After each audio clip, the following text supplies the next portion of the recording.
It's Sunday, 3rd of October, 2021. Oops. What's going on? Something going drastically wrong here.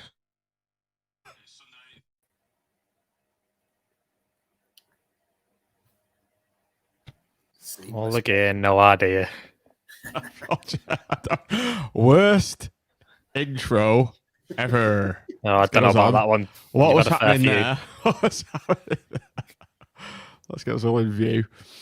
We can edit it out in post. There we go. Worst intro ever. Viewers, listeners.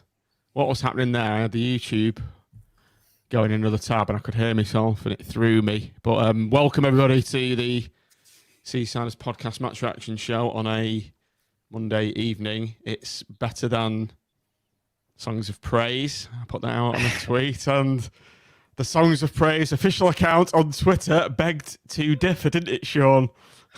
Did. There's one place you don't want to beef with. It's Songs of Praise. Oh, God, even. Exactly. Mitch, the Seasiders podcast may be struck down by a few bolts of lightning, particularly if him upstairs reads your blog with all those bad, naughty words. Naughty words in. Divine retribution. It's only a matter of time. Classic today from Mitch. I guess has everyone read it? His summary of the day, the Blackburn game. Yeah, this is a Blackburn match reaction show. As I didn't say in the intro, we beat Blackburn 2-1 on Saturday, and these are our considered thoughts. Welcome, Connor, anyway, on a Sunday evening. Good to have you on a reaction show.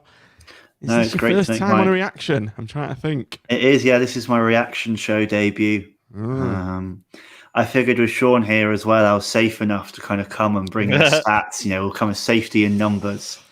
So I remember the last time I was left in a room alone with you two was the Gary Madine fest. Screaming. Oh, yeah, Mitch. We bullied him, didn't we? We did. We bullied you, but I brought some stats myself just to try and ease you in. We bullied him much like Gary Madine bullied some of the Blackburn centre-half pairing, defensive line. Can we talk about Gary Madine now? Can we start? Let's get a picture of the great man up on screen. Oh my God. Which will nicely segue into the. I was begging that he'd brought that trim back just for this special occasion, but unfortunately he had not, which was a great shame. In our Patreon group and WhatsApp, there was quite a lot of chat, wasn't there, regarding that hairstyle. I might go for one myself. You might actually look a bit like him because that looks like a wig that's been stuck on his head, doesn't it? It's just like a very mid-noughties playing style, kind of very mid-noughties kind of hairstyle. Clearly going back to the era when he was actually good at football. None of that Get on here, off. Connor. Get him off. Is there an option to kick? There is. That's right. We'll get on to player ratings later, but he was actually my joint man of the match. So he's slowly earning himself way back into the good books. You're on very thin ice here, Connor. My mouse cursor is hovering over remove from stream as we speak. So you don't want this hanging over you. Trust me, a fate worse than death. Right, welcome everybody on the stream. Sorry about the fuck up at the beginning. Oops, the cock up. Dave Hall, welcome Dave. Evening, Chris. Andy Porter. Good evening, watching whilst in the Blackpool hotel room. What are you up to in there, Andy? There isn't a Cat Weasel-esque man loitering around. You in the penthouse. Athers, welcome, Joe. Was waiting like I'm on Twitter on it, for fuck's sake. Yes, Twitter Periscope has now bit the dust, so there's no live stream on Twitter. We're now serving our audience on... It is audience singular on Twitch, our one viewer. So this is going out on Twitch now. And Josh just said, maybe this is one for you, Sean. Can we get the Madine XG, please? We can later on. We'll see if it's a surprise. Nice grand reveal. The big reveal at the end. Des McKenzie just watching the match on Tangerine TV commentary. You go back and watch these podcasts while discussing the Tangerine Wizardry. Jerry just notched to get in. I've just watched the 10 minutes highlights, actually, Daz. There wasn't that many highlights within the 10 minutes. Not many showed, anyway. Has anyone watched the game back at all, or any of the highlights? Yeah, I watched it back. Yeah, I watched the extended highlights as well, and like you, I felt they were using the word extended somewhat liberally. Yeah, I thought that. It's like, can you justify sitting back and watching the entire 90 minutes again? I think if you've not watched the game, it's probably worth doing. But I think it was worth doing to see how under the cosh we were in the second half. Because whenever emotions run high, you always think you've been completely dominated. But it was interesting to watch it back with the emotions sort of out of it to see. Was it that bad? Were we dominated? I mean, we look, particularly last 25 minutes or so, we were really under pressure and under the cosh. But I think if you're looking at the way that we defended our own box, we defended our own box really well against quite physical opponents, especially Burton Diaz as well. So I think all in all, we did quite well, to be honest. Ted Rogers. Hello, Ted. If anyone, for those of a certain vintage, will know what I'm doing here. Ted thinks we're about to play FIFA. 3, 2, 1. He's got 4. Sean, do you know what 3, 2, 1 is? No. Sean Connor, do you know what 3, 2, 1 is? And Ted Rogers, no. I do not. No. I'm guessing you do, Mitch. Please, Yeah, not about I do. A very crap game show from the 80s featuring Ted Rogers. And he used to do 3, 2, 1 really quick like that. Was he not Ted Rogers who had Dusty Bin as well? Or have I got Yeah, that's right. Yeah. There we go. Yeah. Dusty Bin. There you go. Right, gents. We're content filled here. 8 minutes in. It's a bit like an episode of Mid Morning Matters. This, isn't it? Oh, God. We're going to John's Deep Bath next. We're going on to the match day 11.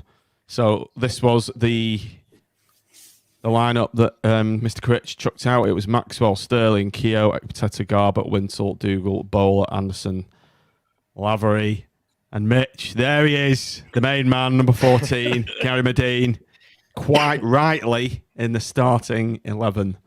Your thoughts on that and the rest of it? Well, I didn't really know what the team was when I got to the ground because I'd been working and then I had to get across Blackpool and then parked up and run down past Lidl and all of that. And so I didn't really have an opinion before the game. I just got in and the first thing I saw was Madine holding it up on the edge of the box.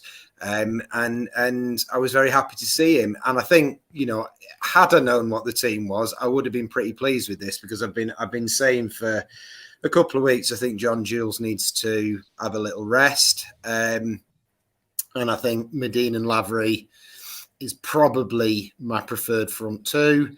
I like Bowler playing. I know he's frustrating. And then apart from that, I don't think there's anything you can really argue with in the selection, to be honest. I don't think there's any really places up for grabs. I think everybody's owned the shirt. So it is probably the team I'd have picked. Yeah. Sean, just come to you. There's just a couple of shouts in there talking about Gabriel. Steve Hutchins asked, where is he? And Josh has answered, Sterling's been quality since he came in. Gabriel's got his work to do to get back in starting 11, but Gabriel's not even on the bench. There's something going on there. I don't know, an injury or COVID related. And I think Josh's point is valid, isn't it, regarding he's going to have a tough job to dislodge Dujon Sterling. Yeah, I mean, well, Sterling to me is a Premier League player, ready-made, really. He could quite easily slot into a lower Premier League side in January if he wanted to go, but it's a full season loan, which is the important thing, is that we've been able to get him for the entire season. I'm not entirely sure if there's a recall option in January or not, but to have a player of that quality come in when I said after the game 2 or 3 weeks ago, we had no right backs, and that was our weakest area on the pitch, and arguably now I would probably say one of, if not our strongest position in terms of being able to swap players in and out that are able to do a job at championship level, which shows the perfect recruitment that we've done once again. And Sterling's just immense. It's so easy for him. It really is, because if you look at his positional sense, even if he gets caught out, he knows he's got the recovery pace there to be able to just go and recover anyway. So he's just full of confidence in his own ability. And I mean, the fact that Burton Diaz, as we'll come on to, had to switch wings partway through the first half just because he was getting no success out of him when he's probably the hottest property in the championship at this point in time in terms of a goal scorer. Then that says it all really about his quality. Connor, over to you then on the match day 11. One thing that sort of piqued my interest is when I saw the subs list. I mean, how strong's that bench? And so your thoughts on that, and just your general overall thoughts on the starting 11. Yeah. So I'll go back to Gabriel for a second, because I think Josh in the comments has made a great point, which is that Connolly can play both centre back and right back. So he gives you that versatility, and ability to do a whole number of different things in game if you need to. And the same is true of James Husband, who can also play centre back and left back. He's supposed to be able to. Yeah, allegedly. I thought he was quite good at centre back when he came on. There was one or two dodgy clearances, but other than that, so I think they do make sense as better bench players. I think if Gabriel's going to get back into the squad, it's going to be in the starting 11 rather than on the bench, just because, again, as you say, John, that bench is very, very strong, or filled with kind of very versatile kind of utility players like Connolly and Husband. But to your point, John, when you look down that list, they're all full of starters from last year, or starters from even the beginning of this season in Husband, Stewart, Mitchell, Yates. They're all, bona fide, established first-team players we all rate a lot. And then John Jules is Premier League loan, highly rated Arsenal youngster, etc. We've maybe not seen as much from him as we'd like, but the quality is meant to be there by the people who get paid to know football really, really well.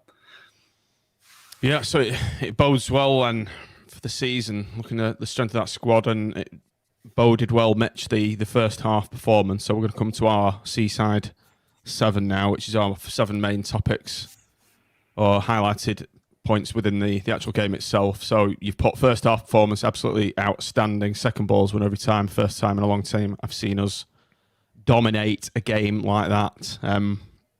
You're asking the question, why? Yeah. Why do you think? And then over to the to our two resident statos to maybe explain it in a more binary fashion. Yeah. Well, I mean, I think I could observe what was happening, that we were spreading the play well. We were attacking in numerous different ways.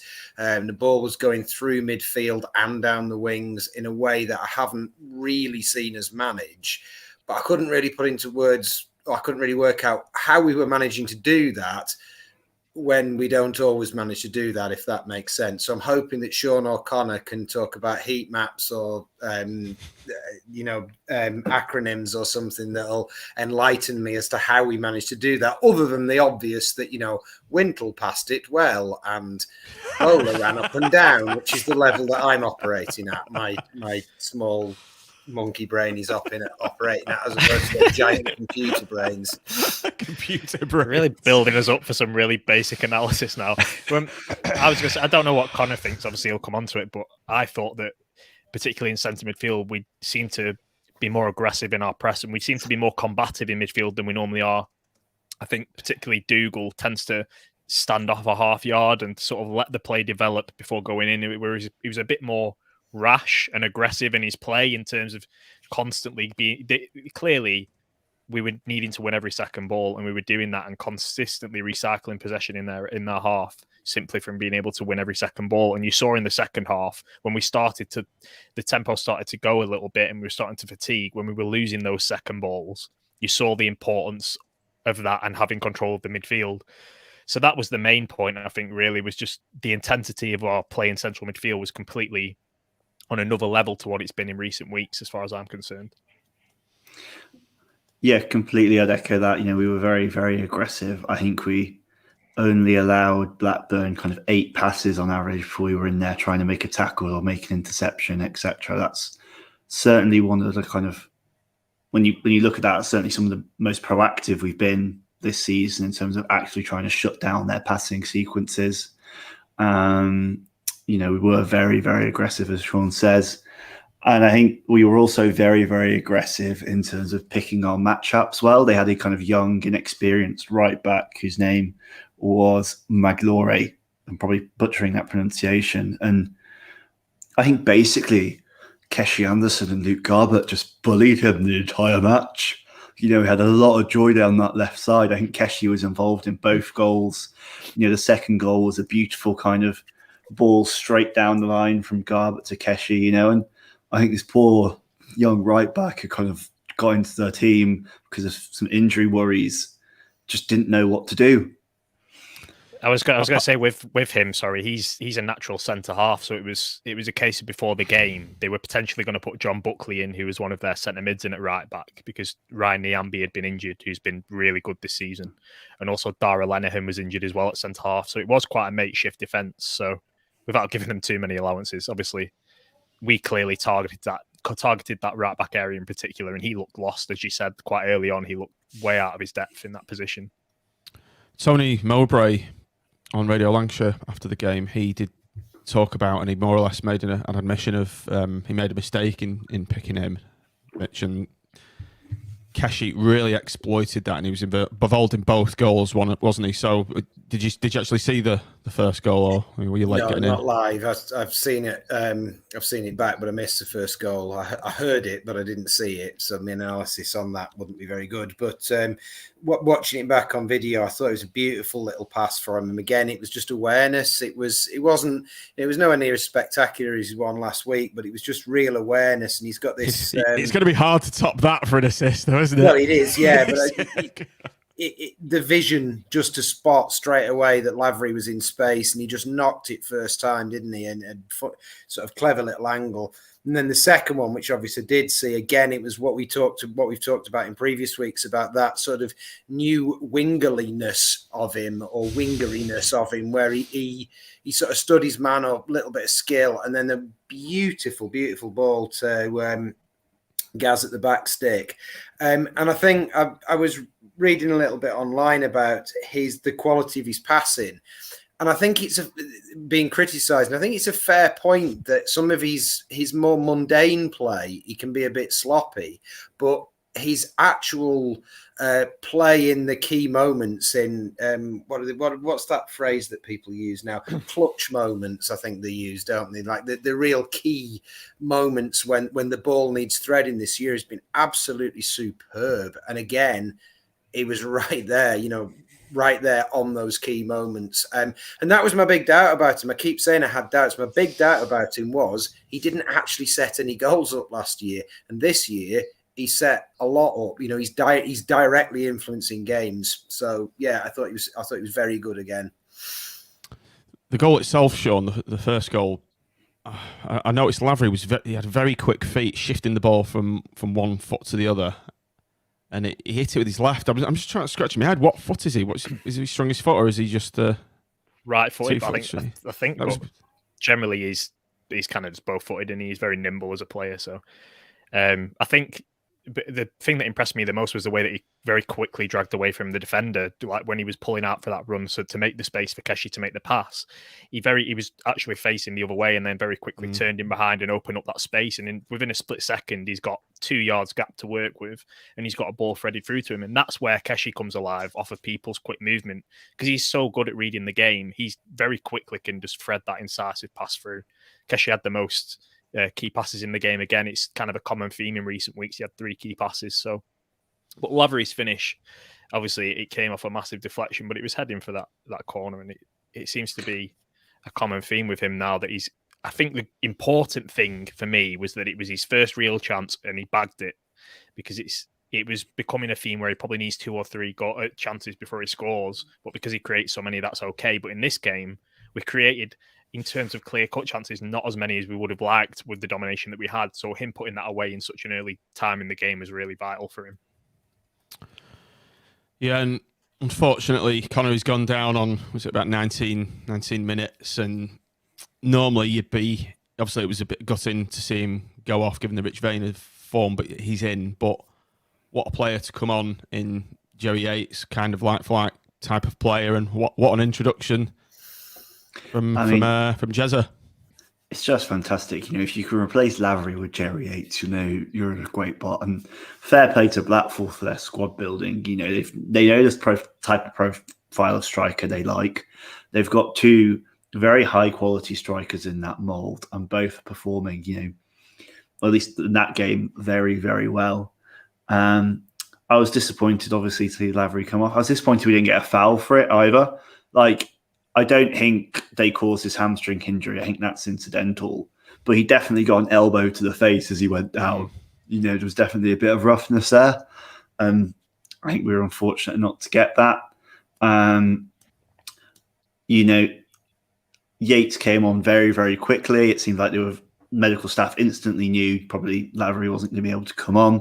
That's in contrast to some of Blackburn's injuries, where it seems to take forever to get their sub on. We're playing with 10 men for about kind of 3 or 4 minutes. So again, I'm well played by backroom staff in their recruitment, and well played to the kind of coaching team for just being really organised and decisive in games, making sure players are warmed up, ready. And in this case, Yates was, as always, able to get into a good position and, respond well to hit a rebound into the back of the net. I was actually in the ground half an hour before kick-off, which is very unusual for me because I wasn't drinking. So I was with my lad, so I've had a dry weekend apart from one I'm drinking now, and it was quite interesting watching the warm-up. I don't know if anyone has actually got in the game earlier. I guess you have, Sean, to watch them and the little routines that they go through. And Mike Garrity and Stuart McCall putting them through the paces. And I was just watching them doing these rondos, where they're in a circle. There's just 4 or 5 of them, and one has to get the ball off, or one touch. And it was the speed of pass was incredible watching. I was like, Jesus, these Blackpool players. The guy in the middle, when you've got to get the ball, just nowhere near it. They were having to dive in and get the ball off. So it's very interesting. I highly recommend anyone getting in a bit early and just watching all the warm-up routines. It's quite good to watch. I think as well with they do a lot of off the ball work in the warm, which is interesting. I don't tend to see that. It tends to be very much get on the ball, kind of get warm, but defensively, especially, they do a lot of positional work in terms of having players press them. So it's all about, even in the warm up, it's very intense warm up compared to the most of the teams in the division when you actually watch them. So yeah, I'd agree. Come in and have a look quite early on. Do you get there quite early then, and do you get to watch them? I get there at 1:30, so okay. Get there before anyone's even out. Be interested. How did it differ to Grayson's warm up in routines, if you can remember? I was just going to jump in there and say that there's definitely improved the warm up quality, because I take my lads, so we're quite often there, 2:30, and they used to just dance around cones and stuff and do a lot of that. They always used to do that one where they prance through the little cones and then prance back through the little cones. And there's so much more ball work now. There's so much more ball work, and like you say, the technical quality is something else. Because I've written quite a lot about warm ups in the last couple of years, and sort of watching like Ryan Edwards and players like that do it. And now you're looking at the quality of the players. Sorry, I didn't mean to jump over you then, Sean, but I was just gonna. It's a thing. No. I was going to say, because obviously I wasn't in there when Grayson was in charge, which is, thank Christ I didn't have to cover that. But I've watched it. Maybe they were just blasting balls at the keeper, taking turns at doing that. I was going to say, it's like just lumping balls to Gary Madine, just hoping he chests it down. It's like that'd work because he's such a great player. It wouldn't have worked under Grayson because he wasn't a great player then. But no, I've watched him with Fleetwood, and I think he had more technical players at Fleetwood that he had at his disposal, so he kind of did more on the ball work. But at Blackpool, if you looked at the type of players that are available and the type of game we were going for, it was very basic and standard, and we're just a lot more complex in everything we do now. And you've got the sports scientists that are out there as well, watching the warm-up as well. If you look at who's on the pitch, and then you've got the analysts are watching the warm-up upstairs. It's all very, very much more advanced than what we've been used to.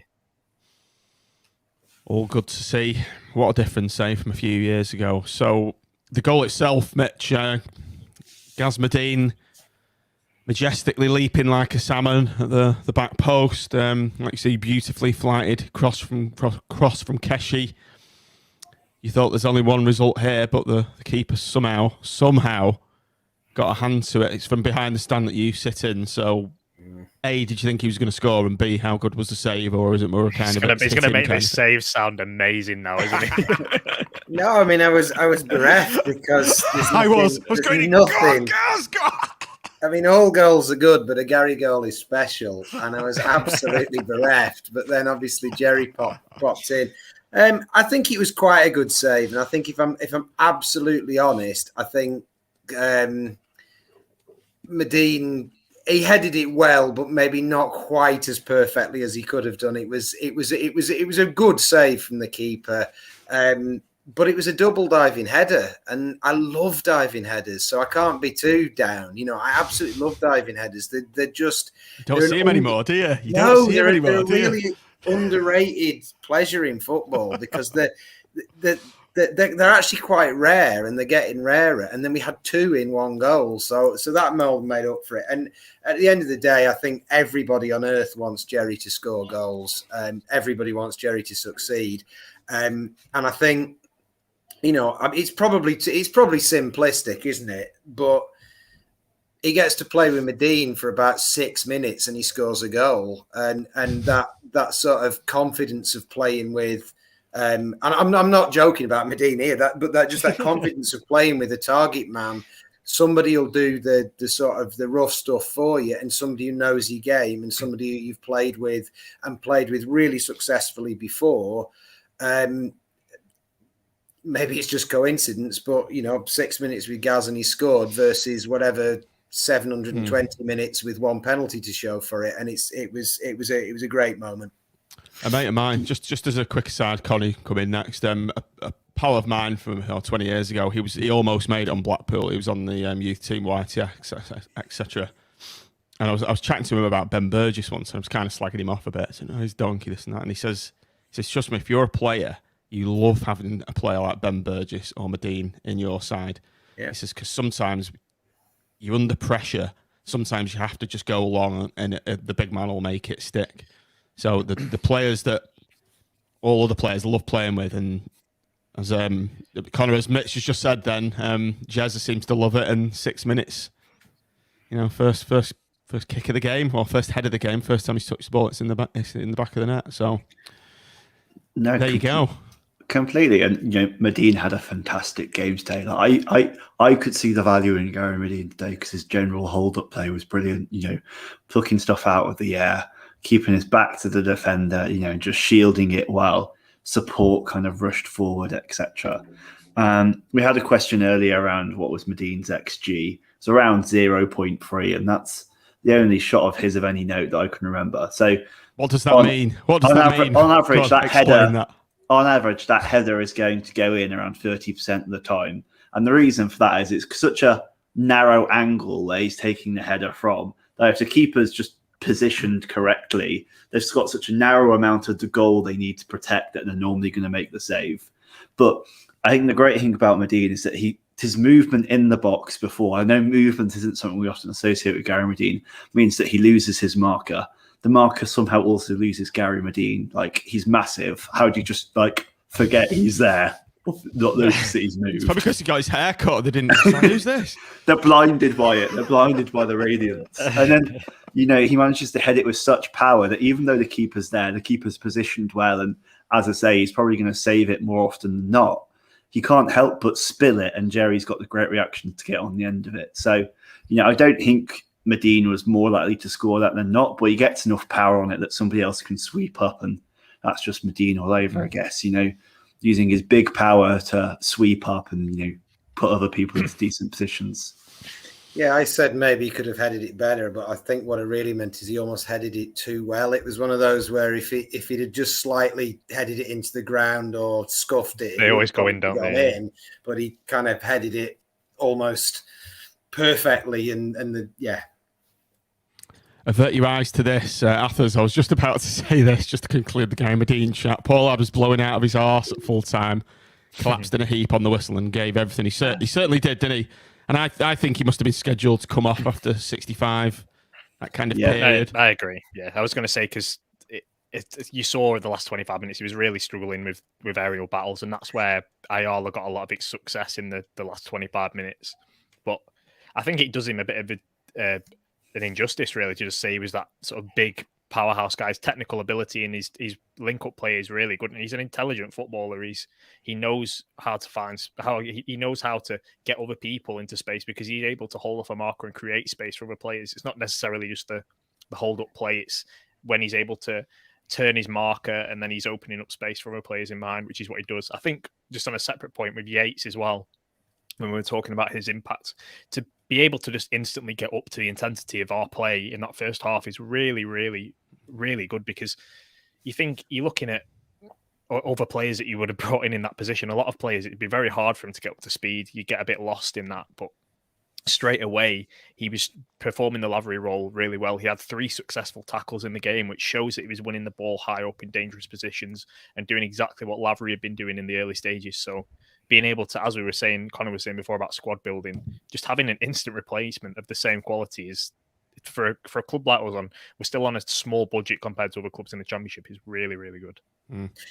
Can I fire some stats in quickly? Because they are genuinely hang on a minute. Is it? No, you aren't. Are you our accredited stats personnel of this show? I think you need to speak to Sean and ask him if he'll give you permission to do it. There's a quiz in it. Permission granted because of a quiz. Right. Well, okay, so just to start off, right? Madine had 53 touches versus Blackburn. So I want to ask you, who was the last Blackpool centre forward? So I'm not talking Keshi or Sully or any of the sort of, auxiliary forwards. I'm talking centre forwards, Lavery, Yates, Sims, that kind of player. Who was the last Blackpool forward to have 53 or more touches in a game, and when was that? Is that this season or since the last time began? Blackpool player? I have put my research in here. I didn't just. There was no. This means it's far back research. because it's him talking about Madine, and he's done this whole effort with the quiz. This is going to go far back. I'll guess Brett Ormerod. No, it's not that far back. No. It's not like Tony Diamond or somebody. I didn't know what kind of a quiz. You didn't set any boundaries or any time period. Right, it's not this season. So it's not Sergei Zenyov. It's not Zenyov. James Beattie. Is it Ollie Sarkic? Yeah. Not Ollie Sarkic. Armand, big Armand. It's not Big Armand. No, it's last season. Last season. Is it also Gary Madine? You're very, very, very close. But not quite right. Should I put you out your misery? Okay. Almost Gary Madine. So, Gary Madine had 53 touches. The only other time a Blackpool centre-forward has had more than 53 or more touches in a game was Yates away at Swindon in that match where Swindon were absolutely awful under Sheridan. And then before that, Madine had 54 touches versus Wigan in his last start. And I think that says something about Madine.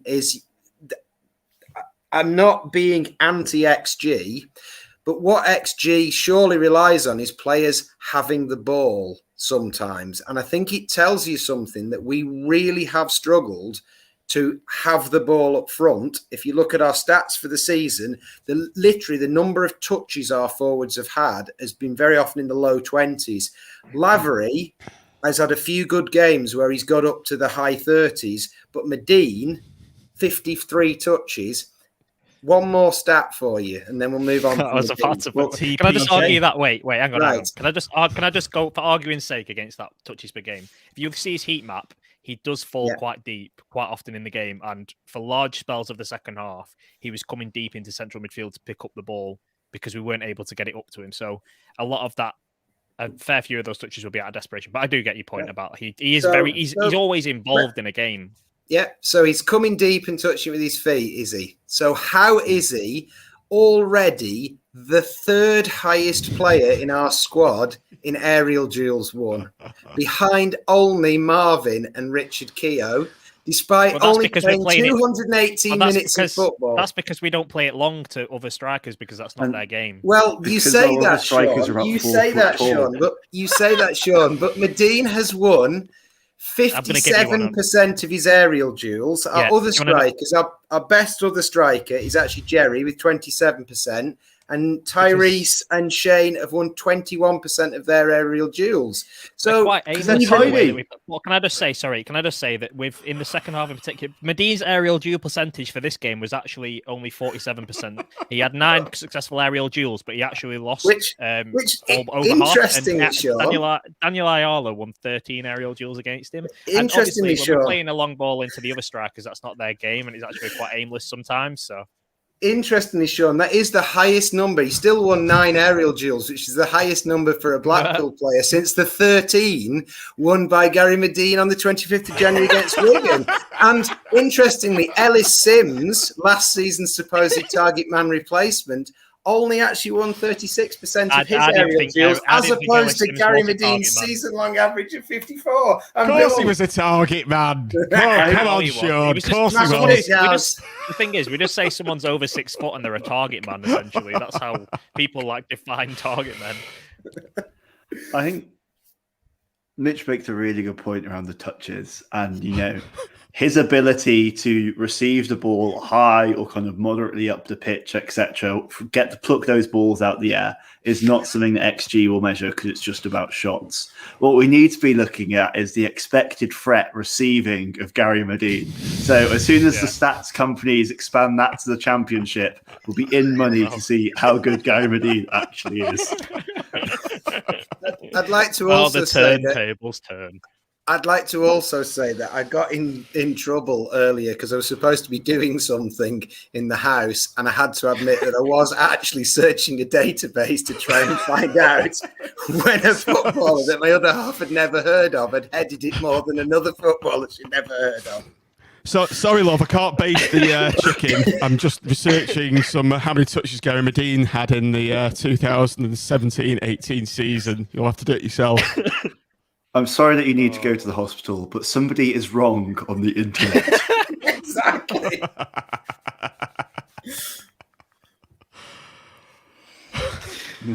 Right, we'll leave the Gary Madine thing.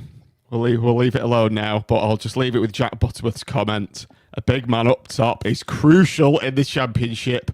Couldn't agree with you more, Jack. But I might be on just with one other compadre in this room. Right, let's move on to the point 4, Mitch. You've brought up in the Seaside 7 this game. Wintle bossing it. Best game yet. I think that tied in with the first half performance. I came down at my seat and I just saw the odd person that I knew under the West, and I had 2 or 3 people saying best I've seen us play all season. I was like saying best I've seen us play in years. That first half, it was an incredible first half, and Ryan Wintle was a big part in it, wasn't he? Yeah, I don't know, because I mean I'd looked at a couple of other people's reviews and they didn't really pick Wintle out, but I was really impressed with his use of the ball. He seems to just give us that little bit of an extra dimension. He seems to have a look for a pass and have a bit of vision about him. And I was also impressed by the fact in the second half he clearly found it much of a harder game, but he got stuck in with the dirty stuff, and he was the one that made a great foul. I don't know if you agree with me on Wintle or not. I think sorry, go on, Sean. Yeah, I thought the yellow card, especially as you point out there, was typical of his game management in that game. He seems like he's the organizer in the midfield in particular. And Dougal was kind of, at times, he looked a little bit lost when we were under a lot of pressure. And I think that Wintle was the one that you were able to pass the ball out to and know that he was going to look up, control it, slow the pace down, get us organised and try and get us higher up the park. So he's definitely a big organiser in there. I think part of that is also because I think Dougal and Wintle are asked to perform quite different roles in the side. Like, one thing that was really noticeable to me is that Dougal was dropping back to become almost like a third centre-back a lot of the time, with Wintle staying up the pitch, which probably does just mean that Dougal's having to do a bit less of that kind of really difficult stuff under pressure in small spaces, etc. He's a bit further back up the pitch. I think there's an element to they're asked to do different things, which maybe leads Dougal doing a less glamorous job at times. Are we done on Wintle? I was just getting another beer. Yeah. So, fifth topic, injuries. I've put R. Everyone's saying, "Oh, where is Richard Keogh, Sean?" After the players came out for the second half, quite a blow, wasn't it? I can't believe that I was genuinely like on the verge of tears over losing Richard Keogh. It just gets wilder and wilder every game week that goes on. But genuinely, I was devastated for him. First and foremost for him because of the performances he's been putting in. But you saw 5-10 minutes. It took us a good 15-20 minutes to get organised at the back, and I think that it kind of showcases that even though obviously I've made this point about how Marv kind of sets up so that Keogh can play with his best assets, it showed that Marv's a lot more comfortable with Keogh as well. So it works both ways, and I think that losing that is commanding. I think they're more commanding. I don't think James Husbands is commanding at the back as Keogh is and Ekpiteta are. And when you lose that and you've got Blackburn coming at you directly, I mean, Dolan, I thought, had a brilliant game for Blackburn. He's a very, very good player that I really enjoy watching. And I think that he, in particular, was driving in on that side. Yeah. And obviously, Burton Diaz was coming into the game more as the second half came on. And I think missing Keogh it just dishevelled us a little bit. And as Connor was saying, Dougal starting to drop a bit deeper back. I think we all generally dropped a bit further back once Keogh got off the park. Yeah. There was one. Sorry, John. No, go on. Yeah, there was one moment that really summed up what you were saying. I mean, Jimmy's slightly dodgy clearances aside, it is his physicality. He absolutely steamed in on one of their forwards to make a challenge, and he just bounced off him, and that lad just held it up. And he looked little, he looked too. And that's always my concern with him at centre half. It's not so much the choices he makes, and it's that size, particularly in this division where the forwards are bigger. Where Keogh is big enough to go up against anybody, and like I say, Jimmy bounced off them a few times. What I was just going to say was, Connor, that we were talking before about how easy Yates, what's the word? Worked his way into the game. He just got there like that, didn't he? And he was operating at 100%. Whereas I thought with Husband, it seemed to take him a good 10 minutes just to get up to the get up to speed with the pace of the game. I think our defense is much less organised when Keogh isn't there. I think Husband doesn't have the same kind of vocalness about him. I think when you lose Maxwell as well, who is also very vocal in organising the defence, that becomes a real problem. Like, from kind of where I sit in the West, you get a great view of the players and what they're doing. And Keogh is always shouting at people. Like, he's always very, very loud. Kind of at first, I thought that was a flaw. I thought he was one of those defenders who kind of shouts and points. But now, as his kind of form has improved, I realised he's actually just very, very key to the side's overall structure and defence. And he also does regularly also tell the referee and the fourth official to fuck off, which I appreciate. I like it when a player isn't afraid to yell at the officials. Gary Madine did it quite a lot this game as well, which earned quite a lot of respect. Like, Keogh's just very, very loud. He's a real leader. Kind of, he shows that he's a senior member of the squad and isn't afraid to back that up. And I think that's important. I think certainly it's increased my confidence in him. I'm sure it gives a lot of his partners like Marv a lot of confidence. And you probably lose that confidence when somebody like James Husband, who's a bit quieter, maybe not as the position he's used to playing as much, certainly isn't as experienced in that position. Like, you just lose that leadership, which I know can't be measured by statistics, but I think is really, really important for centre-backs and goalkeepers to have.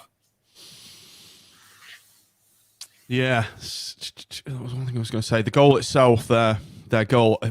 What worries me is the amount of goals we've conceded from crosses coming in from the left-hand side. It seems to be a feature of our play this season, be it from corners or just a ball into the box from the left.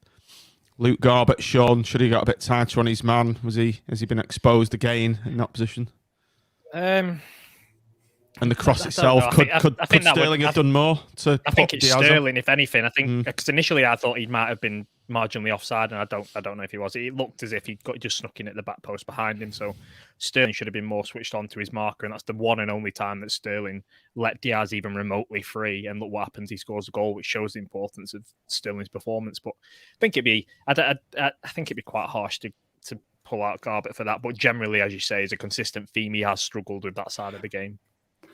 I think could what be wrong, but I thought it was Dougal actually who was up against the guy who crossed it when I watched back the replay, because it came in so easily, and I actually sort of thought, well, what I assumed it was Garbett, and I had a look, and I'm sure it was Dougal actually who was out there on the left. Yeah, I think you're right, because sort of left the playing at the crossing. Dolan kind of cuts inside a bit, and then you've got the fullback overlapping, and Garbett's kind of trailing his run. And yeah, so I think you're right. Yeah, and I think what disappointed me is that we conceded pretty much the exact same cross just before half time. It comes in from the left. Diaz almost gets on the end of it. Sterling does a great job kind of disrupting it and breaking it up and stopping what kind of looked like it would have been a surefire goal. And start of the second half, we come out and we concede the same chance, and this time they nail it. And it's just like, come on. It felt like our ability to learn and respond in game was just a bit lacking there. Particularly after the whole game, when that game should have been dead and buried. It had the hallmark of this happening again, which brings us on to our 6th point, Mitch. Cling on or game management in the second half, because it was a Jekyll and Hyde performance, game of two halves, call it what you want. Chris Maxwell going off was really could have been the final nail in the coffin, couldn't it, when our captain and talisman leader at the back, 2 leaders, went off, limped off, replaced by Stuart Moore. So I think it was a case of we've done really well considering those 3 players that we've lost. Your thoughts? Yeah, definitely. You could sort of, if you didn't know the context and you watched the second half back and you sort of didn't see the injuries, you would probably say we were lucky. But I think with the context of the players we lost, and the inexperience of the goalkeeper in particular, I mean, Maxwell going off is a nightmare. I think we've done really, really well. I think on two fronts to hold. I can't speak today. To actually get the result, and also to play with spirit and to not let our heads go down. I think that's a real strength of our team, and it was last year. It seems like no matter what the odds, they'll. It's almost like they're better when the odds are against them.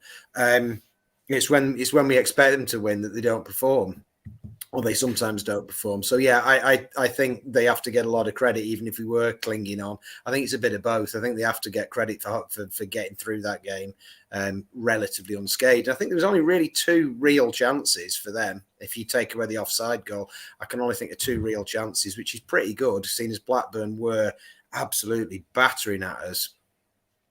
Connor, you were nodding your head there, and as Tim Wrigley said in chat, we lost the spine of the team, or a big chunk of it. And also David in the comments made a really good point, which is that you talked about the strong bench at the beginning, John.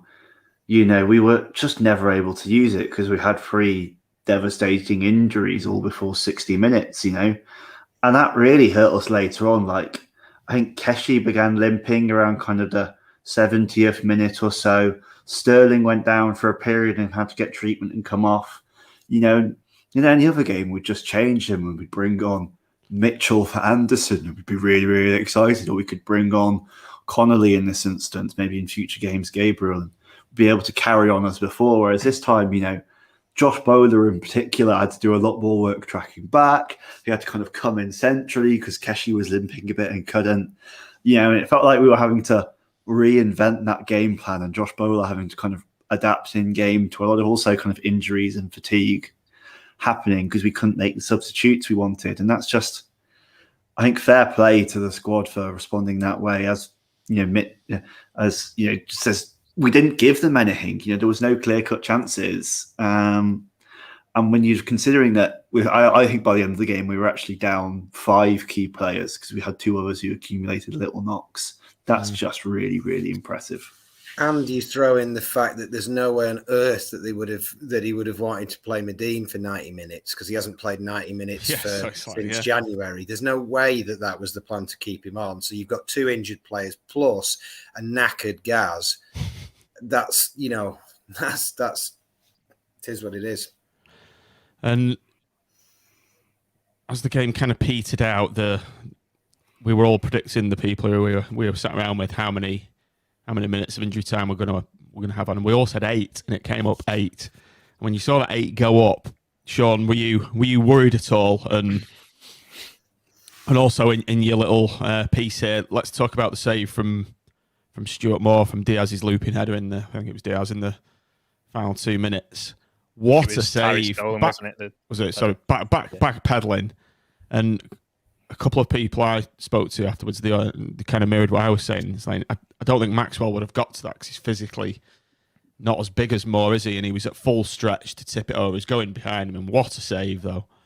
Yeah, I don't think necessarily it's about the height. It was about the movement of his feet, because goalkeepers, when something's looping over him, a lot of them can stay quite static, whereas he took another couple steps back while the ball was beginning to loop in the air and then made the save as well. So his movement in particular was really impressive. And to come in when you've barely had a game and that's your one moment, you've got to keep that one moment of concentration. That save is 10 times bigger than if Maxwell had had to make that save. Maxwell wouldn't have put that much pressure on that save, but for him, he knows that he's probably going to be in the next game if Maxwell isn't fit, and if he then makes that loops over him and we end up losing points out of it, then his confidence is going to be shot. So to do that is superb. I think in terms of the game state generally, I think that it really showed the difference in game management. I think we didn't particularly manage the game well against Hull. Obviously, once Hull went down to 10 men, and I think that obviously we were clinging on for spells just after the injuries. And if you actually think about it, as you were saying before, Keshi was limping. He went down for a spell. Sterling went down for a spell. He was also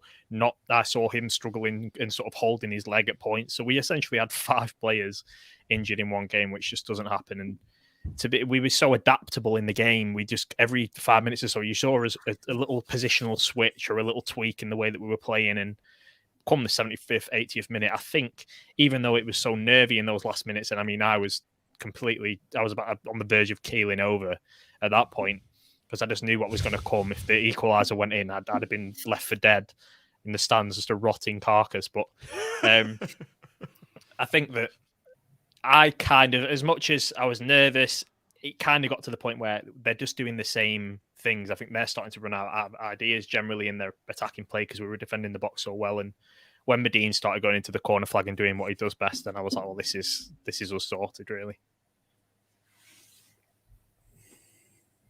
I think John's frozen. I would take issue that's only one of the things that Madine does best there, sure. He has a multifaceted range of skills. That's what I will remember him for, though. In 10 years' time, when we talk about Gary Madine and his influence on Blackpool, I'll think of Peterborough and I'll think of this game in the corner flag. That will be my undying memory of Gary Madine. So, what is the 7th point? Out in the corner flag. Yeah. 7th point was atmosphere and behaviour of the fans. I'll go on this one then. I'll go on this one because I was obviously in with the away fans. So first of all, stewarding wise of away fans was not the best, I must say. I think that the fact that the issue was that because they had both sides of the east, there was fans trying to cross over all the time to they're ringing their mates and they're wanting to move into the other side.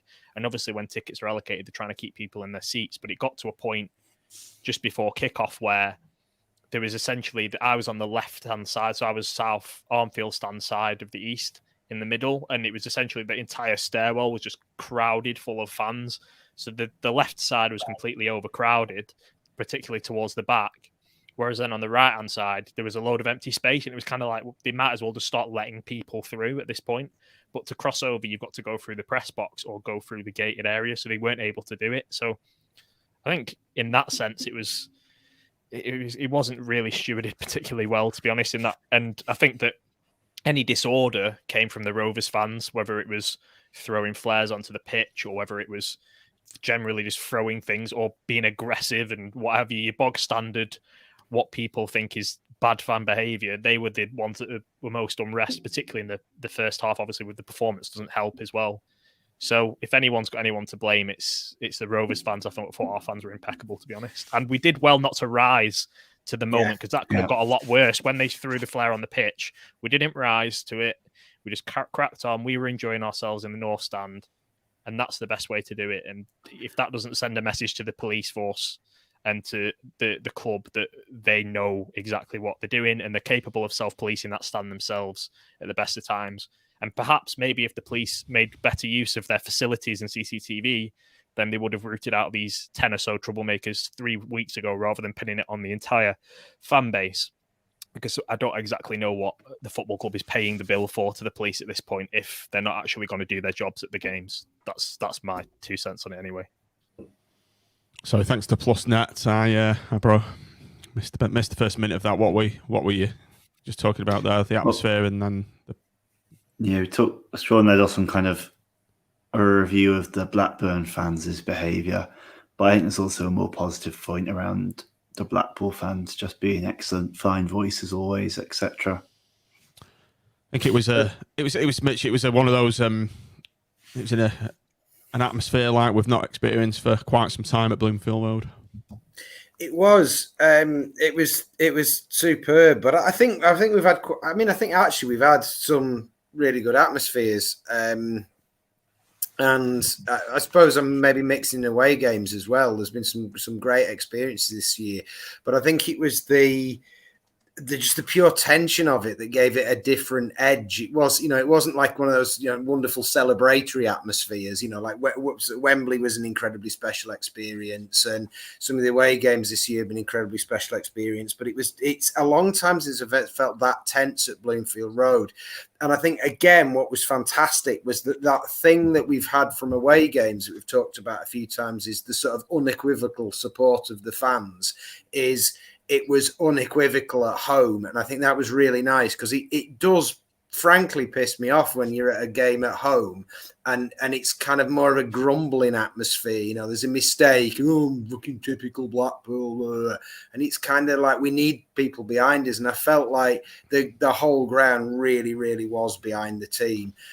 Even when we were under the cosh and even when there was a couple of mistakes or some misplaced passes, the whole ground was behind the team. It was great. And I have to say, I think Sean spoke superbly there. And I think he absolutely nailed it about there was also the potential in the behaviour of the Blackburn fans for there to be some of the stuff that there's been in the last few games. There was a possibility of a bit of a standoff or a flashpoint and people down at the front of the stands and all that. And there wasn't any of that. It was just total support for the team, and it was absolutely brilliant. We are really, really special at the moment in those terms, I think.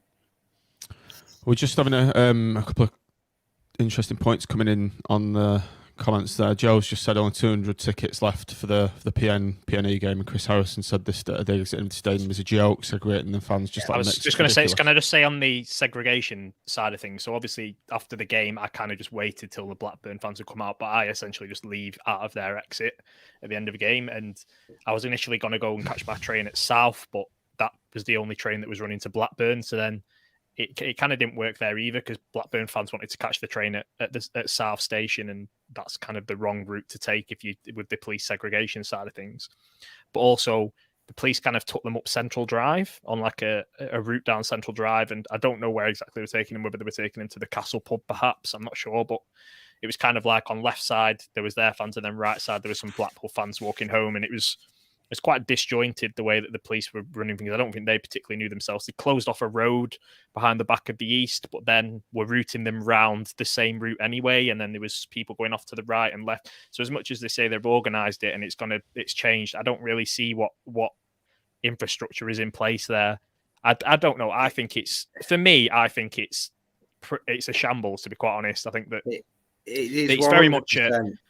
It's very much, as Chris says, it's a carnage waiting to happen for Preston game in particular, because it's just they'll over police it, and then they'll over police it based on bodies, but then when it comes to actually stopping anything happening, they're very passive in their approach on the way out of games, and I think that that's a general tradition that seems to be happening in recent weeks, and I think that I just don't. I think it's all smoke and mirrors in terms of the police. I don't think that they're genuinely actually putting the time into finding a reasonable solution. I think they're quite happy for a little bit of a kickoff to happen so that they can legitimately then advocate for less attendances, less tickets handed out for away fans, and having to do less of a job. As far as I'm concerned, that's how I see it. I noticed when I was coming out of the ground on Bloomfield Road, there was 2 or 3 police I don't know if they were proper police men or women. I think they were. And one of them or two of them had police evidence collector on the back, so they weren't actually doing any policing. Separating fans or looking for trouble. Isn't every policeman technically a police evidence collector? Is that not part of the job description? No. So Do they not collect evidence? Can I just say, sorry, civil service Quango job appointment. They have state-of-the-art CCTV in the ground, one of the best CCTV systems in the Northwest.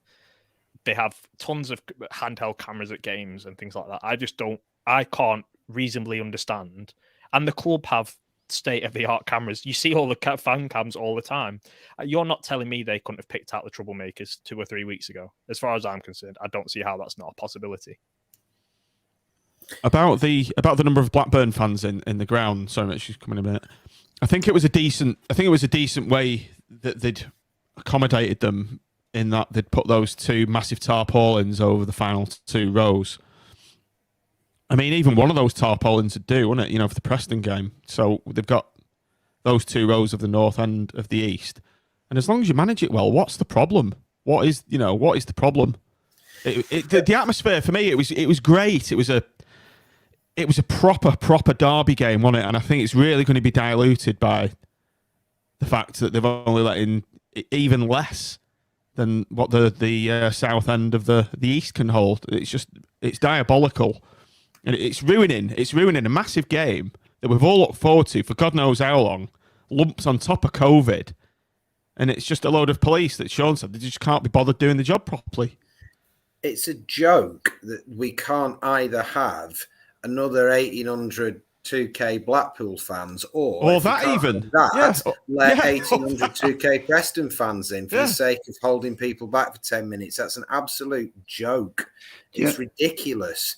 Because, you can talk about the rights of we can't hold them back. It's an affront to their human rights. If you ask any Preston fan, any Blackpool fan, would you rather that another 2,000 people could come and watch the game for the sake of you spending 10 minutes stood or sat in your seat? They'd say, yeah, we'll stand there for 10 minutes if there can be more people come and watch the game. Any football fan would say that. It's absolutely ridiculous. And the idea, Tim talked about it before, the idea that implied consent or even actual consent, you could say to Preston fans, buying a ticket for this game, the condition of buying a ticket for this game, attending this game, is you will be kept behind for 10 to 15 minutes, the end. And then you can clear Blackpool fans, you can get people out the ground, you can actually police, you can disperse people, you can say, off you go away into your hostelries and cars and trains and stuff. Then you can let the Preston fans out and then you can police them back to their scummy little mill town where they belong. Less than that. But yeah, and it can be dealt with. And it's just fucking mental that there's going to be, what is it, an eighth of the ground closed? That's insane. In what other line of business, you get a lot of people saying, well, football's a business in these days. In what other business sector anywhere can you think about the police coming in and saying, right, we're not allowing you to do your business, you can't sell XYZ widgets for this reason? It boggles my mind that the police can just come in and just refuse this. And it's the fact of the fact that obviously it comes back on. If anything happens, then the club are liable for it, and they don't have a leg to stand on. And that's where the club are obviously going to. That's why the police have so much power in this, because of the semantics of, if it did kick off, where would the blame lie? The police would be blameless in it, because the police could point to the fact that they said, well, we told you this would happen. Then Blackpool would be like, well, you did tell us and we didn't do anything, and it's all on Blackpool. That's only if it kicks off in the ground, though, Sean, surely. Only if it kicks off in the ground, which it won't. The flashpoints will be outside the southeast, where all the away fans are coming out. And that's the police's job. That's what they're paid for. Can't be doing any of that police work. But the way it is at the moment, as we've already gone over, and I don't want to make it a circuitous discussion, but what there is a genuine danger of a flashpoint at the moment. If there's 3,000, 4,000 Preston fans in the East during the game, unless they all storm on the pitch and, there's not going to be a flashpoint. They're separated. At the moment, there's two, and you keep them behind for 10, 15, 20 minutes, right? Simple. At the moment, you're having 2,000 in there, but letting them out straight into all the Blackpool fans. It's just fucking mental. I'm walking out. There's people walking out with 8, 9, 10-year-old kids into, like, I was walking out the ground, and there's Blackburn fans who actually were very placid. But if they weren't very placid, there's a line of about 10 coppers, and that's it. And three of which of evidence collectors are not doing any policing. Filming everybody so that after you've had your head kicked in, that they can show evidence. And then drop the case. So I've got a lot of video. It's going like on YouTube. The argument is we can't have lots of people here and keep them behind. That'd be too dangerous. So what we're going to do is just let them out and it's madness. What about the human rights of a few people who? What about the human rights of a few people who get their heads kicked in by some irate away fans mixing on Bloomfield Road? Because it's going to happen. It's equally, we have people who are they're like. they like a bit of the old physical contact and Preston fans who get that. It's not actually. It's just a recipe for disaster from both sides, isn't it?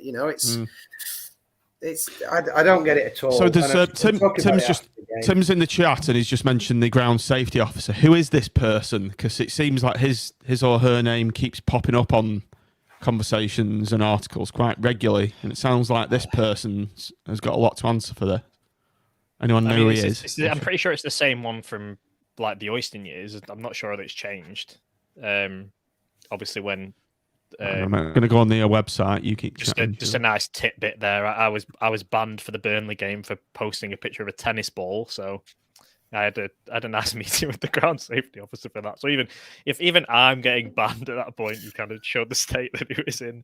Big hooligan Sean. Oh, in fact, I've just remembered. Is it Tony Pinder? Is it him? Yeah, I think so. Yeah, I got chucked out for the Watford game for gesturing at the Watford fans after we'd scored a goal, and I got my season ticket taken off me, and I had to go and see the ground safety officer. I'm sure it was him. I'm pretty sure it's the same guy as far as I'm aware. Right, let's have a look. Go on, Mitch. Rant away while I'm looking this up. Oh, I was going to say, I've just got in my head that character of Phoenix now. Keith Laird. He's drawing a dog.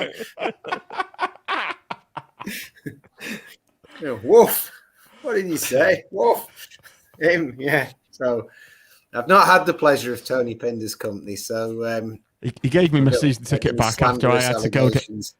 I had to go down on one knee and beg for it back.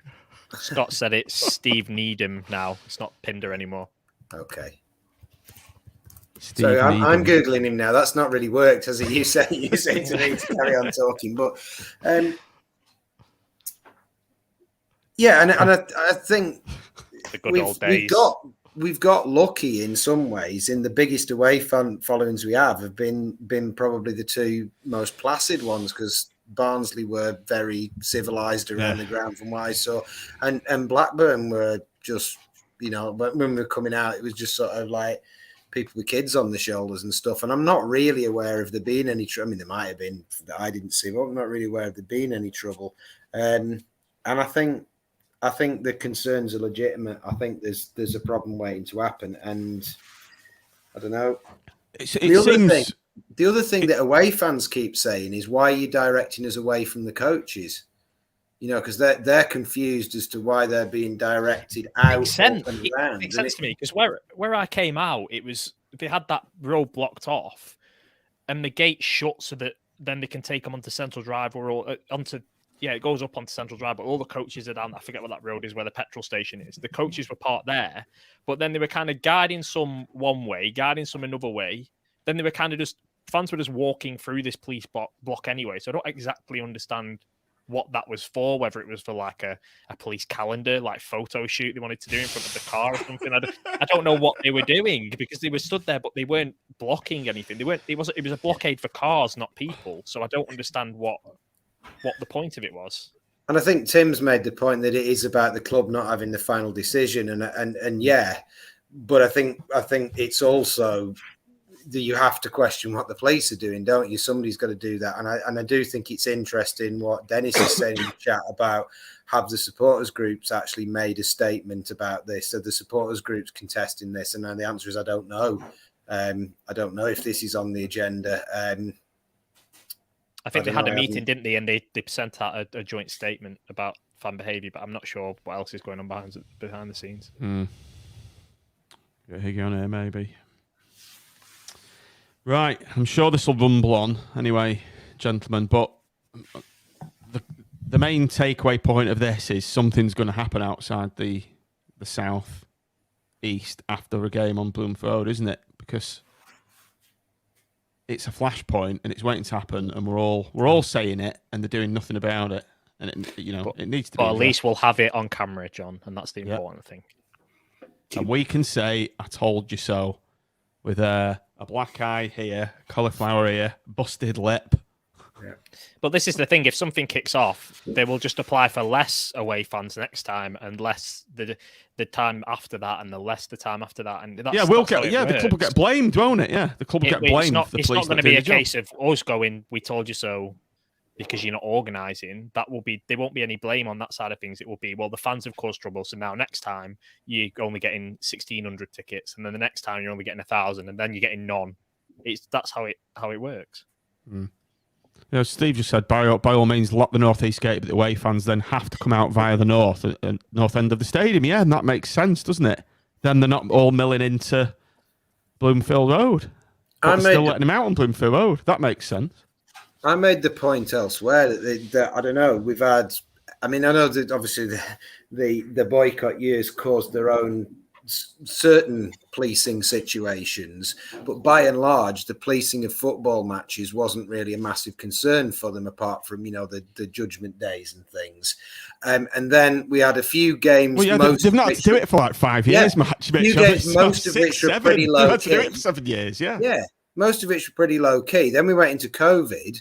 When that League One season under Larry, I mean, there was the Fleetwood game, and that was about it that had any real edge to it. The Sunderland game got cancelled, which would have been a massive game. The homecoming was all Blackpool fans, pretty much. There's not, and then suddenly we're in the Championship, and there's these big away followings, and this bit of edge about everything that's going on, and it's almost like they've forgotten how to do this, or they can't be asked, because it's like, it was easier not to have to do it. Yeah, I agree. So Seasiders Police, if you're listening to this, get your act together, because it's not 45,000 people, it's not 70,000 people, it's 16,000 people. Sean, I guess if you put this into context of a Celtic versus Rangers game, it's a picnic, isn't it? Well, I mean, that's where I'm getting my whole, they'll just keep reducing ticket allocations thing, because that's what happens north of the border, and that's what's happened to the point where there's no away fans. There's probably going to be no away fans at either Old Firm game this season now. So it's kind of, that's how it seems to work. It seems to be a culture of, it was the fans. We haven't suitably prepared for this. But then if something goes wrong, it's not because we didn't suitably prepare. It's because the fans kicked off. And if the fans kicked off, then it's their fault and the ticket allocation gets reduced. So we're in a culture now where, I don't know. Blame the fans. Blame the fans, because it's the easiest. Easiest way out. Look, I could go on to a different topic here, but the police are in a blame culture at the moment. When you look at what the police are doing elsewhere, we look at different police forces and what exactly is happening in the country at the moment. South Yorkshire Police being the biggest proponents of that. I mean, look, it's a woman's fault that she's been murdered in London at this point, so it's always a blame culture. That's how they're working in this, and they know that they can do it because they're emboldened by a government that allow them to go about and do this thing, and this is how they work. So it's not going to change, and the best thing that we can do is just be on our best behavior, try and show them up in that sense, and just let it pass off as a completely normal event as much as possible. Either side, it's never going to happen, but try our hardest, because the best kick in the balls that we can give them is for it to all pass off smoothly, because then we can go, well, why couldn't you have had full attendance in the first place? Because look, nothing's happened. Right, just to close this off, look at that comment from Adolf's Hot was Dick. He's very big. Well, I think I need to put this user in timeout. Right, we'll put that to bed, to be continued. Right, oh God, we're on an hour and 15. Let's move on to the player ratings, and we'll have to call it a night. What time is it? 9:15. Right, Chris Maxwell. Connor, you've been very quiet on this topic. You're not being like Switzerland, are you? Well, I just think we don't need to relitigate it. The solution is obvious. Keep him in for 15 minutes. Put a Gary Madine highlight reel on the big screen. Everyone will be happy. Everyone's a winner. Everyone's a winner. Give that man a job at the club. Steve Needham. Get him out. Connor Hamilton. Here you go. But yeah, seriously, Chris Maxwell, player 18, give him a 6. Good performance. Did his job well. Can't complain. And I just hope he recovers in time from the international break. The good news is about Wales continually ignoring him. They're not too put out, and hopefully he'll get lots of time to recover. Hopefully get a Scotland call up soon, more importantly. That'll do. Anyone can get a game of them, Sean. Come on. Yes, exactly. That's why. Would you want to play for Scotland, though? Well, no. You don't want to black mark your copybook. I know. If he rejects Scotland, then I'll just have to badmouth him at all times, any opportunity. Dujon, Mustard, Sterling, Sean. I would say he was the man of the match. He kept Brereton Diaz quiet for the majority of the game. There's that one little slip up, but again, you've got to keep your concentration at all times with Brereton Diaz at the moment. He's a superb player.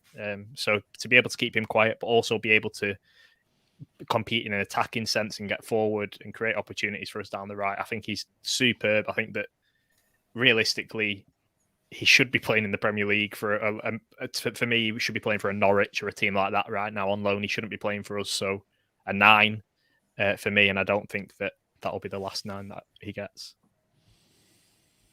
Tricky Dicky for the 45 minutes he did play, Mitch. Well, he's not going to get another soliloquy, but I thought he did everything that we've both Sean and I have expended about 15 minutes previously within the first half. For the half he was on, I'd probably give him an 8. Big Marv, Connor. Yeah, I'd give him another 6.5, maybe. He looked fairly strong as always. Made some key blocks, particularly towards the end of the game. Did look a little bit unsettled after Keogh went off. Had to feel his way back into the game in a new partnership. I think somewhere between a 6 and a 7 seems right for me. I think there'll be none of this decimal numbers. You need to use the FPRS system on the show. All right, give him a 6 plus. Measures. Yeah. There you go. There you go. Luke Garbett, Sean. Yeah, I thought he was good. I think he's I think unfairly at times he's had a lot of criticism. I think he's always stood up to the task well, I think. And I think he's a player that doesn't hide when things are going against him. He carries on trying to do things, and attacking wise and setting up opportunities and creating chances. Even in the 3-0 defeat to Huddersfield, I thought he was brilliant. And in this game, again, it was the same again from him. Obviously, defensively, he can be suspect at times, but I don't really think he'll be showing up too much here. So I'd give him a 7+. Nice use of the FPRS system there. Thank you very much. Watch and learn, Connor. Watch and learn. Watch that maestro below you. He's not all boxes and arrows. We could play the Richard Keogh monologue to the Preston fans whilst they're staying. That'll probably just pass the 10 minutes. I was going to say that'd be too long. Yeah. Yeah, we'd have to edit it down. Or the soliloquy, as Tim called it. Soliloquy. Ryan Winsell, Mitch, contender for man of the match from quite a few people in the chat. Definitely, as I said before, I thought he adapted to both halves of the game. I thought he was very silky, efficient, used the ball well. I thought it was a great shout in the chat about him being the new David Vaughan. He's very much that kind of player he's just so efficient, and you don't notice what he's doing unless you really watch him. And it's second half, then again, like Vaughan, adept at doing the dirty work, ratting, getting stuck in, and a beautiful professional foul. So I'm going to go for an 8+ for Wintle. Everyone was applauding that professional foul, me being wrong. Yeah. Kenny at fault for the cross. Dougal. Connor. Yeah, he kind of felt. I felt like he took his while to kind of work his way into this game. Like there were a couple of times in the first 15, 20 minutes, I was like, "Come on, Kenny, you're in the wrong place at the wrong time." You know, you seem to be kind of reacting to the match rather than anticipating it. I think he did eventually settle down and became a bit less glaring. You know, as I say, he did smart things like dropping into the back line to help build up. You know, I think it would be a 6 from me. That's fair. He's gone off the ball. It's a bit like Samson. Ever since the dye's run out of his locks, like Samson's lost a lot of his power since he's lost his hair. The biblical term, using the songs of praise references again. I think get to the hairdressers, get your highlights back in, Kenny. All will be well again after that. So maybe, you need to play Sunderland again. You know, you can get a fair share of Samson and Delilah there. Stoke, isn't it? Stoke, they sing Delilah, don't they? No, it's the black cat mascot of Sunderland is called Samson. There's a female black cat mascot for Sunderland called Delilah. Is there really? Every day's a school day with you around, Connor. This is why he's here. This is why I drafted him in. For this specific if role. you want to find that football Christianity kind of Venn diagram, I'm there.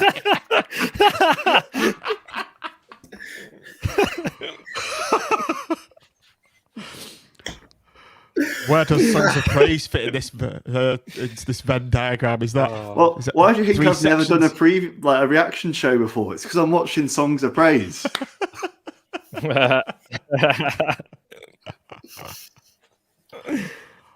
Is Songs of Praise even on anymore? Just out of interest, is it even a? I'm just watching all the old ones. It never gets old. They just reply. You taped them. You just reply to tweets. Just the one guy trying to get it recommissioned.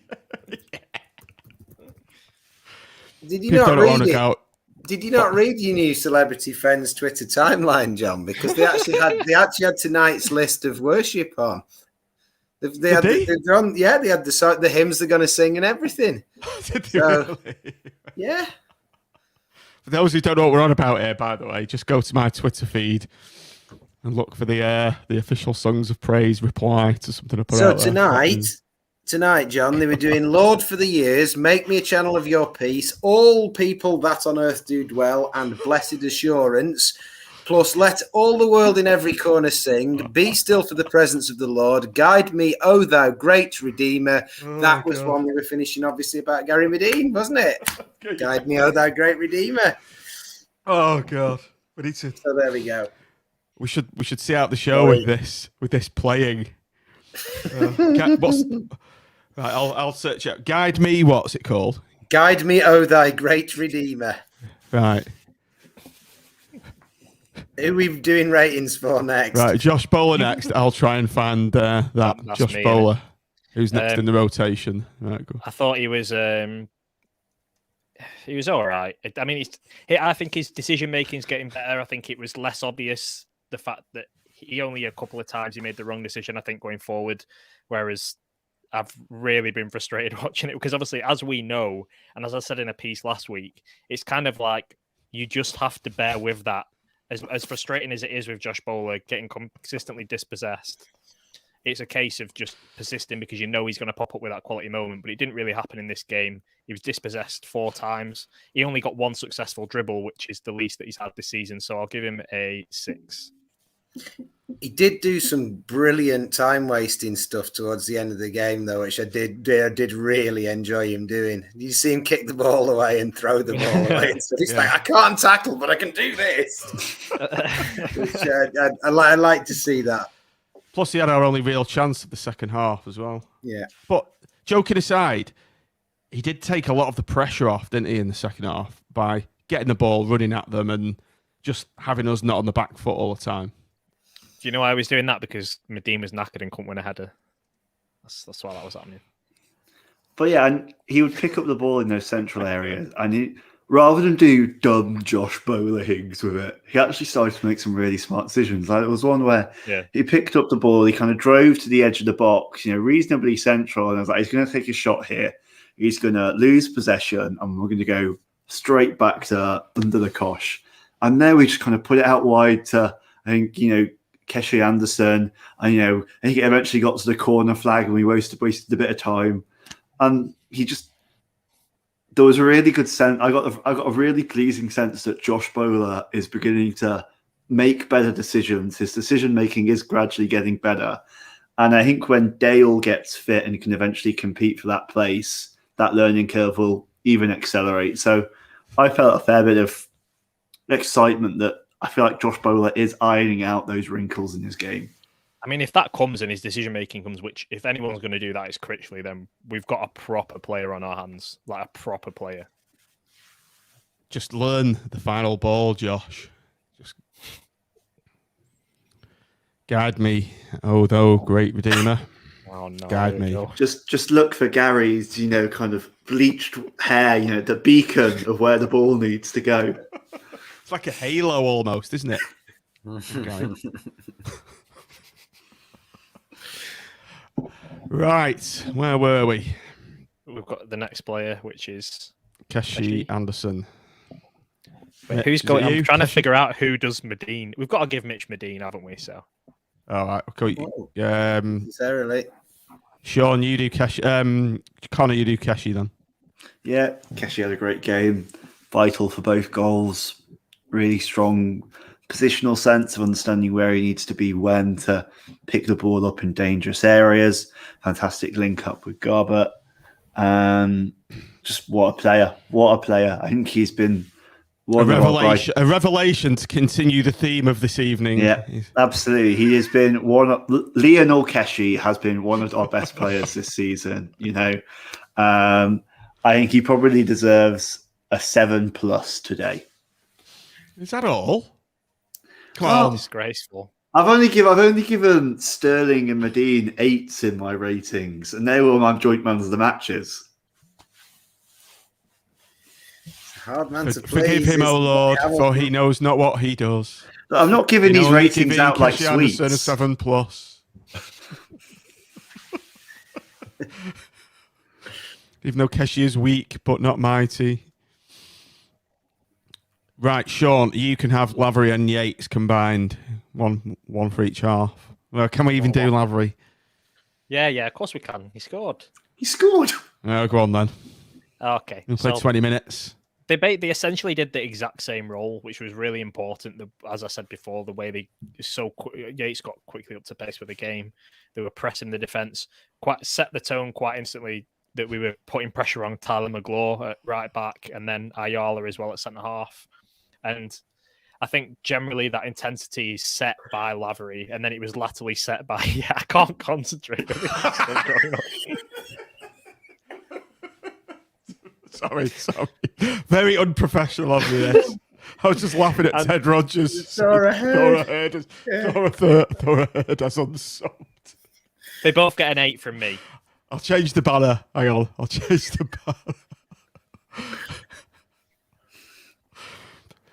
Right, Mitch, see us out with Gary Madine. We haven't got time to do rate the manager. We'll just we'll do Gary Madine and then call it a day. So it's a 10.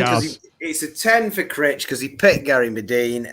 Madine himself, I think he played very well for 55, 60 minutes. He was knackered, but he still kept going. He was pressing in a Gary Madine way, which is perhaps not the same as a Jerry Yates or a Shane Lavery press. He was still working his arse off in the 89th and 90th minute. He gave us more presence at the top of the pitch, and his football is something to behold. Little flick on little back flick to set Keshi away. Numerous beautiful bits of chest control. Everything that he really wasn't when he came on in whatever game it was, where he looked like he had clogs on his feet. He was today. or yesterday. And I thought really he made the difference between the side that often struggle to really take a grip of a game because we have quite decent possession, but we're predictable in the way we attack. He made the difference with being a side that really scared the shit out of the other team because we could go down the flanks, we could cross. He brings Garbett to life because Garbett's crosses have got a focal point. Lavery and Yates both scored, both love playing with him. And as we've said, a lot of his best work was deep. And I'm not going, oh, I told you so. But I think I said on the pod last week, he can be an old school number 10. And in a really strange and curious way, he's got the skills to play a more modern number 10, that kind of, dropping deep, little touches kind of player. I thought he was very, very good. I thought that was the Madine that we want and need that can make a real difference in the Championship. He wasn't a 10 though. I'm going to give him a 9. I'm going to give him a 6 million. As Clap 6 just said, the £6 million man that delivereth. Or within the lyrics of Guide Me, oh thou great Redeemer, there's a lyric, strong deliverer. And I think that's very poignant to Gary Madine and also to Neil Critchley in yet another Critchley masterclass. One of the best performances we've seen of Blackpool for a long time in the first half and getting us over the line in the second. So let's just go on to the Man of the Match award, Connor, before we call it a night on this very divine show that's gone over an hour and 30 minutes. Yeah, well, I think the Man of the Match award has to go to Gary Madine. And I've actually just been looking it up and they found deep under Bloomfield Road a new Gospel of Gary. And I'll just read from it shortly. Oh, no. And the Blackpool squad said to him, "We don't know where we are going. How can we score goals?" And Gary answered, "I am the way and the truth and the life. No one comes to the goals except through me." The Gospel of Gary, chapter 20, verse 21. While we were like the slagging idea off that the there is- police, he was there typing away a fucking Bible verse. I mean, we say that, but Gary Madine did stop a fight between two Blackburn players at about the 45th minute. He is Gary Madine, striker, lover, peacemaker. Yeah. That was one of the finest moments I've ever heard in my 10-year career on the Seasiders podcast. Connor, and that gets a round of applause. And I'm gutted that I don't have a kind of a biblical kind of sound effect. Heavenly to my board. sound. A heavenly John. sound, yeah, or a harp playing.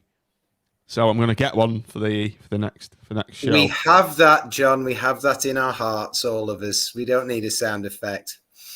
Well, I have it in my digital audio workstation as well, so I may edit this when this goes out as the audio pod, and I'm gonna put those SFX on over the top of that. It was a moment of beauty. Sean, man of the match.